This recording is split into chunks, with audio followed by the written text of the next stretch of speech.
Hallo ihr liebe Leid, hier ist wieder der Yankee mit Let's Play Secret of Mana auf Pelzig. So, sieht's aus, als hätte sich hier eine Höhle aufgemacht für uns. Moment mal. Eins bräuchte ich noch. Und zwar müsste ich noch ein bisschen Ausrüstung für die Koboldin holen, glaube ich. So, du Dancing Dwarf. Ich kann bei dir was kaufen, das wäre ganz nett. So, machen wir mal ein Kraftarmband für die Clay. Armband, das ist zu popelig, das haben wir schon. Dornweste, das war der Müll.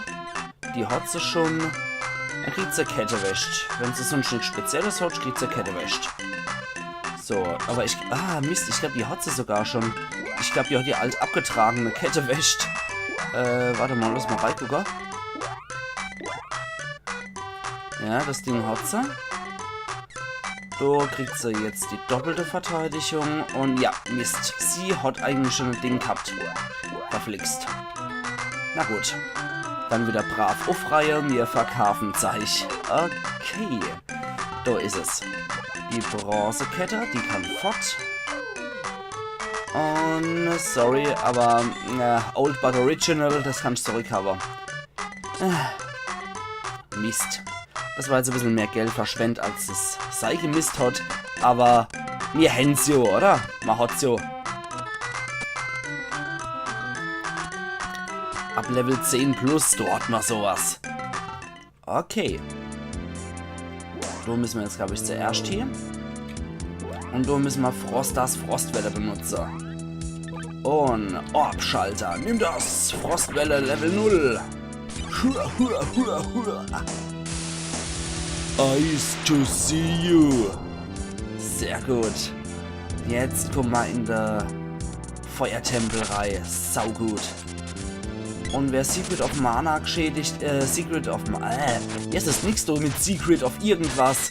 Wer Zelda geschädigt ist, der weiß, dass Feuertempel auch etwas bitter sein können, wobei die allermeisten wohl eher Probleme mit dem Wassertempel gehabt haben. Muss ich persönlich gestehen, dass ich das gar nicht gehabt habe. Ich war eher so der Typ, der beim Feuertempel hing. So, jetzt machen wir erstmals ein Kraftwasser auf die gut alt Helga. Oh, die ist eigentlich auf 0, aber sie hat es wieder hochgeheilt. Sehr gut, noch rechtzeitig, bevor der Sensemann sie erwischt hat. Ausgezeichnet. Oh, da ist ja noch so einer. Da ist ja noch so ein blauer, so ein blauköpfiger. Nimm das. Zack. Also für einen Blaukopf. So. Also wenn wir jetzt schon hier im ersten Raum verrecken, dann wird das, glaube ich, ziemlich bitter hier im Feuertempel für uns. Autsch. Gewitterdunner Keitel gibt's dann das? Das ist doch bitter ohne Ende. So, jetzt heilen wir die Koboldin. Verdammt, nicht noch einmal. So. Jetzt. Ich glaube, die Blaue sind doch davor verantwortlich, dass hier alles am Verrecke ist, oder? Oder dass immer wieder die andere Kleine noch kommt mit ihrer... Yes, das kann ich dann vielleicht Aramol was machen? Du dummer Sack. Alter Falter. Nee, komm. Gretel ist hinüber, okay. Ja, Koboldin, komm noch. Scheiß doch die Wand an. Scheiß doch ins Kanonenrohr. Jetzt mal ohne Witz. Was soll denn der Quatsch? Also... Das kann es ja echt nicht sein. Das war jetzt ziemlich erbärmlich. Jetzt schlafen wir mal eine Nacht drüber, dann wird die Gretel wieder lebendig. So. Bei 15 schlafen wir. Jetzt schlafen machen wir erstmals hier in dem Spiel. Die Schlafanimationen sind auch großartig, vor allem von der Koboldin. So. Jetzt sind wir alle wieder beisammen. Spielstand mag ich erst einmal nicht speichern. Ich mag jetzt viel eher nochmal Ware einkaufen. Ich glaube nämlich, das wird eine relativ bittere Angelegenheit dort. So. Wir könnten... Gutzle könnte man noch kaufen. Aber wichtig wäre, dass wir Lebenswasser holen.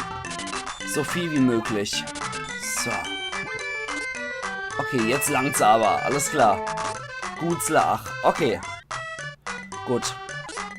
Ich denke gerade, das ist recht wichtig, dass wir hier Lebenswasser haben, um unser Leute wieder zu beleben. Weil wir haben ja gesehen, es scheint wohl eine recht üble Angelegenheit zu sein. Gerade mit den Goblins, die mehrere andere Goblins beschwören. Und sobald der Ende kaputt ist, der beschworen wird, kommt sofort der nächste noch. Das ist schon echt ziemlich asozial. Von daher müsste ich jetzt gerade mal gucken, welche eigentlich die Störenfried-Goblins sind. Ich habe noch nicht drauf geachtet, auf die Färbung. Ah, es sind tatsächlich die Violette. Nicht die blaue. Ich habe zuerst gedacht, die blaue wären das Problem. Okay, dann liegt mein Fokus jetzt natürlich auch ganz anders. Koboldin, Döser-Goblin und Ratz-Goblin. Okay. Als drauf auf den Mistkerl. Ratz-Goblin ist erledigt. Sehr schön. So sind die Kämpfe auch nur halb so bitter. Wenn man sich nur auf einer von den Knetköpfen konzentriert, dann geht es relativ fix. Vor allem mit dem Bumerang ist hart asozial, wie ich finde. Ratz-Goblin ist erledigt. Na also, sehr schön. Dann haben wir jetzt noch die 2 Döser-Goblins fertig. Aber ich glaube, Heinsens Waffenlevel ist doch schon sticker. Jawohl, sehr gut. Und Ammo geschleudert und dann läuft die Geschichte. So, jetzt du nochmal. Froster ist für alle da. Ich nehme mal wieder mein Schwert. Weil ich glaube, dann doch mit dem Schwert kommt man doch ein bisschen besser weiter. So. Das sind wir gepackt. Und der nächste Hanebambel, da ist er schon wieder. Ups, das war der Neve. Ganz epische Neve. Jetzt gehen wir mal in den Nahkampf mit der Bursche hier. So. So schnell ist das erledigt. Döser Goblin nämlich ebenso. Okay, dann durch rechts hier. Ach, der Bio-Schleim, den kennen wir ja noch. Zack. Hallo Bio-Schleim, mein alter Freund. Na, so. Alle auf einmal aufgespießt. Hervorragend. Man kann sich natürlich denken, dass man jetzt hier in Anführungszeichen Glück hat. Man hat ja vorher Froster gekriegt und man ist jetzt im Feuertempel. Ne? Man kann sich ja denken, dass das Ganze entsprechend hier gegen die Gegner wirksam ist. Zumindest beim Endboss. Werden wir auch mal ausprobieren. So, selbe Ecke, andere Ecke, selbes Spiel. Und siehe da, was hat sich getan? Wuhu, der Kelch ist weg. So, jetzt haben wir hier Desto. Ausgezeichnet. Und Desto. Und wieder Desto. Ja, wer hätte es gedacht? Großartige Technologie. Aber ich finde auch das Geräusch so geil. Das erinnert einfach total, dass einer jetzt hier volle Wumme die Tür auftritt. Also das finde ich großartig. So, dich schaffen wir mal ein bisschen weiter fort. Ratzgoblin. Helga erreicht Level 11. Sehr schön. Ausgezeichnet. Oh, die sind ja schon kurz munter hier. Also die Knabe hier, die sind mir etwas zu vital. Das würde ich ganz gern unterbinden wollen. So. Autsch. Gretel erreicht Level 12. Sehr gut. Und der heilt anscheinend nur die Knechte, die er herbeiruft. Und nie sich selbst. Also wobei das mit der Boomerang ja echt schon hart asozial ist. Ups. Heinz erreicht Level 12. Geht doch. Nimm das. Traut sich die Koboldin gerade mit ihren Boomerang zu schmeißen? Warte mal. Halte mal eine Gaule auf. Was habe ich die dann gesetzt? Okay, die ist immer noch auf... Eigentlich ist die immer noch in ihrem aggressiven Modus drin. Okay, gut. Halt, komm her, du. Komm her, du Kischtel. Und was ist drin? 60 Goldmünze. Das war's wert. Gut, dann sollte ich nochmal die Peitsche auswählen. Und joink. Gut.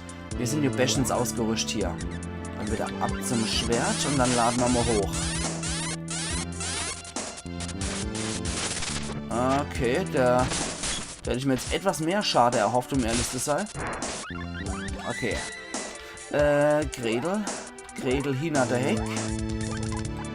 Mach doch mal auf uns alle. Okay, das heilt eigentlich auch nicht schlecht, wenn man es auf alle verteilt. Warum nicht? Also das ist auf jeden Fall einer von den wichtigsten Zauber im Spiel, würde ich sagen. So wie es in Secret of Evermore der Krafthauch war, ist es hier definitiv das Kraftwasser.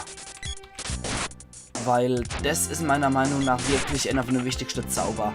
Das braucht man, wenn man mal keine Gegenstände hat, und Gegenstände sind hier eigentlich auch relativ gut involviert im Spiel, muss man sagen.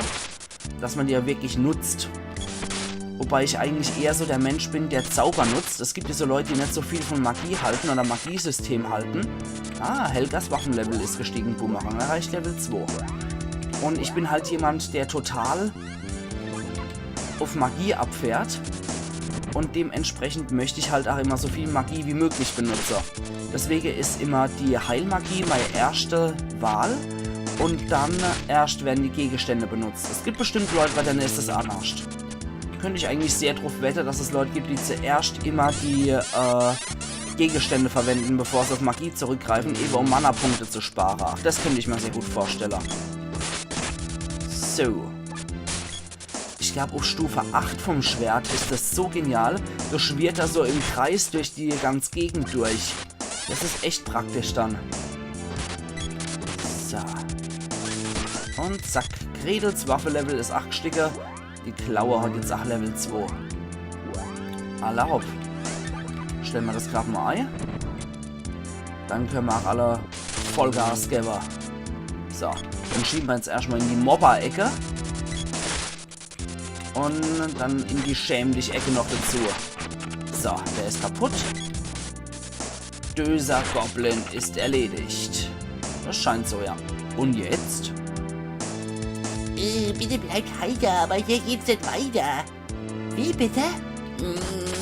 Ach Gott, der schon wurde der Gnom hier malträtiert. Hau ab! Oh weh, oh weh. Es tat so weh und tschüss, ich gehe. So ein reimender Gnom. Was ist denn jetzt los? Das ist los. Der sieht ja auch lustig aus. Wie hieß dann der? Wie hieß dann der? Ah ne, Quatsch. Sorry. Das geht natürlich auf Helga. Und der Kerl heißt Feuermutant. Okay. Du könntest man sich vorstellen, dass die Frostwelle nützlich ist. Ja, so ein bisschen. Also, als wieder drauf. Mit der Frostwelle. Ja, auch zu zaubern, Mutant. Feuerhagel Level 4. Alecco mio. Das höre ich aber nicht gern. Warte mal. Du solltest mal uns alle heilen. Und du könntest, mein Liebe, das auf den Mutant drauf haare. So. Gut, das heilt schon mal ganz ordentlich. Und dann gib ihm nochmal der Rest. Walnüsse haben wir jetzt leider nicht, das heilt die Mana-Punkte. Glutgranate Level 4, das kriegen wir dann später durch die Feuerpatronen 8. Das ist ein sehr geiler Zauber, wie ich finde. Ah, Mist. Jetzt habe ich das nicht mehr machen können. Okay. Doch, die kann noch. Sehr schön. Die kann noch zaubern. Das brauchen wir nämlich gerade dringend, würde ich sagen. Lavawelle Level 4. Okay. Also die Lavawelle ist jetzt nicht so gut. Die Glutgranate finde ich von den Feuerzauber vom Feuerpatron definitiv am besten. Die kann jetzt nichts mehr zaubern. Okay, schade. Ups. Okay. Jetzt hat er sich in mehrere Funke aufgelöst, der Mutant. Hier im Raum ist jetzt nichts mehr. Ne. Müssen wir wohl warten, ja. Nimm das, schrecklicher Mutant! Und das hat natürlich einen Gnadenstoß gegeben. So wünscht man sich das auch, oder? Ach ja, manche Menschen sehen ach so aus wie der Feuermutant, also... Warum der Mutant hieß, kann ich jetzt nicht sagen. Vielleicht, weil er einfach ein magisches Experiment war von einem großen Mensch. Man weiß es nicht. Aber er sah urig aus. Und weiter geht's. Tadam. Und was gibt er von Orb? Einen Axtorb. Ah, nicht schlecht. Ah, jetzt wird's gar heilig von der Musik. Dann gehen wir doch mal durch in den heiligen Bereich. Und Ach, da ist ja wieder der eklige Gnom. Und, was sagst denn du? Der Feuermutant ist tot. Vorbei sind die Zeiten der Not. Ich muss mich vor euch verneigen. Wie kann ich mich erkenntlich zeigen? Hör erst mal auf, so blöd zu reimen. Du könntest mit deinen Zauberkräfte dienen. Aha, ich sehe. Eine gute Idee. Der Typ hat echte Macker. Ihr glaubt, ich tu nix tauge? Dann schließt jetzt euer Auge. Und jetzt, sobald mich ruft Weib, bin ich zu allem bereit. Ach du Scheiße, also das war ja eher so ein Reimig oder ich fress dich und dazu klingt das ach ziemlich zweideutig, mein Lieber. Weib? War der doch mit etwa mich gemeint? Ich glaube, er hat uns beide gemeint, Gretel. Okay, dann sag ich jetzt Tschüsschen und Mädels Küsschen. Was ein ekelhafter Wicht. Rocky schließt sich an. Und die Gretel guckt ach sehr begeistert, merke ich. Uff zum Mana-Samer. So, jetzt gucken wir mal, was der allwache Kerl uns für Magie bietet.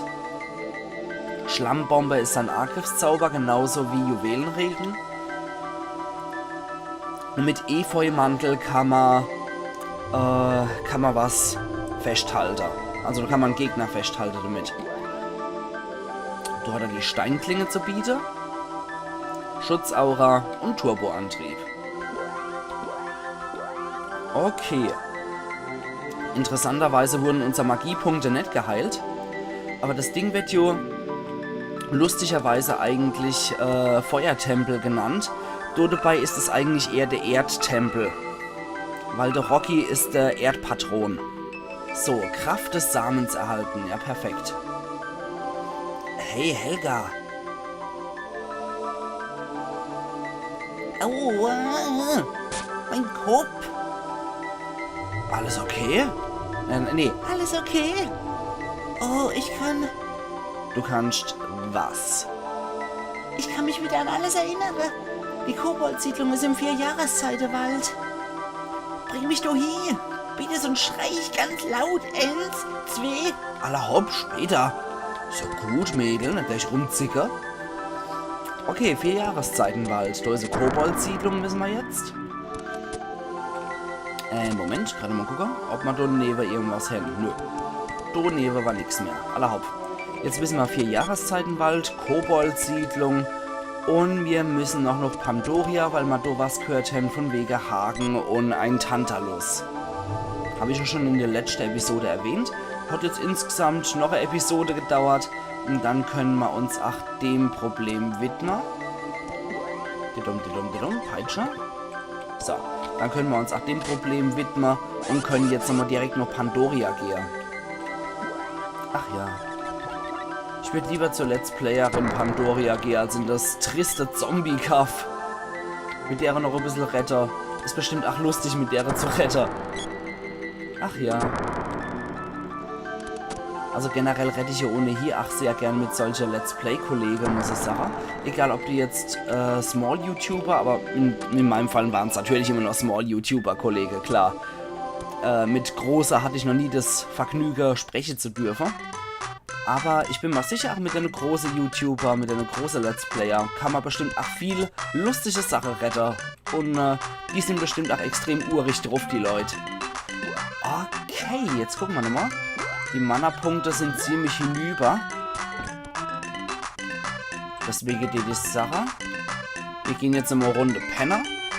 Oh, wir haben sogar 3126, jetzt 111. Ah, der feine Herr, der Hotz. Der Hotz, eindeutig. So, jetzt sehen wir, wie alle 3 schlafen. Wobei ich finde, dass die Koboldin eigentlich am witzigsten ist beim Schlafen. Kann man sich richtig vorstellen, wie die schnarcht ohne Ende. Allerhaupt, das Spielschein will ich das mal tatsächlich speichern. Sehr schön. Ach, aber die Musik mag ich ja. Diese Hauptmenü-Musik, die ist doch etwas lästig. Jetzt mag ich aber nochmal zum Berti Vogts und mag meine Axt upgegradet haben. Ich hab so eine neue Ackermann. Die Axt für 200 Goldmünze hätte ich jetzt ganz gern. Eine Streitaxt. Yay. Sehr schön. Okay. Schick, schick. Das Mana-Schwert ist immer ein bisschen günstiger. Warum, weiß ich jetzt auch nicht. Ui, 40. Aber das Mana-Schwert hat derzeit auch nicht wirklich so der höchste Angriff, muss man auch dazu sagen. Höchster Angriff. Haben tatsächlich Axt und Lanze. Och jo. Aber ich steht Sache, liebe Leid. Ich mache jetzt hier meinen Cut. Und wir sehen uns dann morgen wieder zu Let's Play Secret of Mana auf Pelzig. Also machen's gut und bis morgen, wo wir dann endlich nur Pandoria gehen. Ayan Yankee.